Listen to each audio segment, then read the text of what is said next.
Online betting apps గురించి ఎంతమంది చెప్తున్నా కానీ మన బలహీనత మనకే ఉంటుంది. యాక్చువల్గా ఈ టాపిక్ ఇంట్రెస్ట్ కూడా ఉండదండి చాలామందికి. వెంటనే పైకి తోసేస్తూ ఉంటారు. ఎందుకంటే దాని మీద నెగిటివ్ ఫీలింగ్ లేదు. అబ్బే అది కూడా ఏదో చిన్న బెట్టింగు, చిన్న ఆట, సరదా, దానికి కూడా వీళ్ళంతా ఎందుకు ఇట్లా చేస్తున్నారు అంటారేమో. చస్తున్నారండి.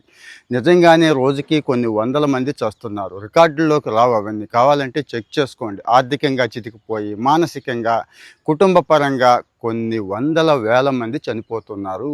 మన చుట్టూ ఉన్న వాళ్ళే, ఎక్కడెక్కడో కాదండి. ఇదంతా ఎవడి అకౌంట్లోకి వెళ్తోంది? ఈ పాపం పుణ్యం. చస్తున్న వాళ్ళు పాపమే కదా. ఈ పాపం అంతా ఇన్ఫ్లుయెన్సర్లు అండి. జాగ్రత్తగా వినండి, ఇన్ఫ్లుయెన్సర్లు.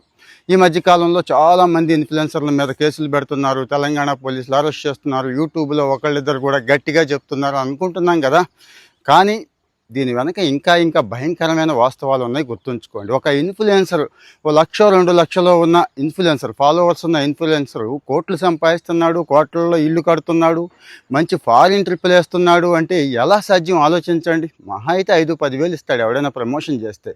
కానీ వీళ్ళు కోట్లలో ఇస్తున్నారంటే వందల కోట్లు, వేల కోట్లు ఆన్లైన్ బెట్టింగ్ యాప్స్ దగ్గర ఉన్నాయంటే వాడేమి కూడబెట్టలేదు.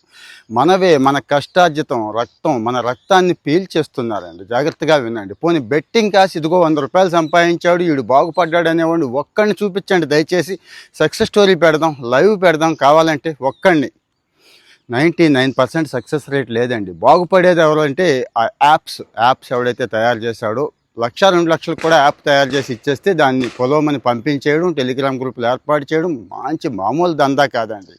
కానీ మనమేమో వేరే గొర్రెలం. అలా అంటే బాధ వస్తుంది, కోపం వస్తుంది. కానీ వాస్తవం అదే.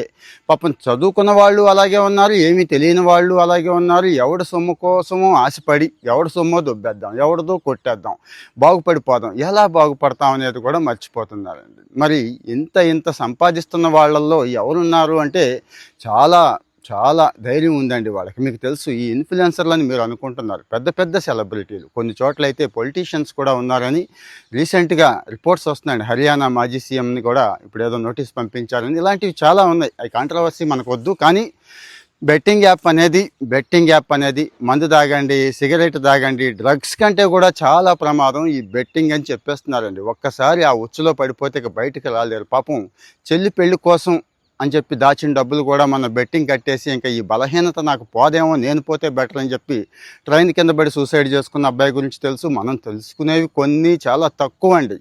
నాకంటే మీకు ఇంకా ఎక్కువ తెలుస్తాయి. సో మరి బెట్టింగ్ అనేది ఒక ఉచ్చు, ఎదురుగా వేలాడుతున్న ఉచ్చు. ఆ ఉచ్చును తగిలించుకుంటారా, మీరు వెళ్ళి చిక్కుకుంటారా? ఆలోచించండి, షేర్ చేయండి.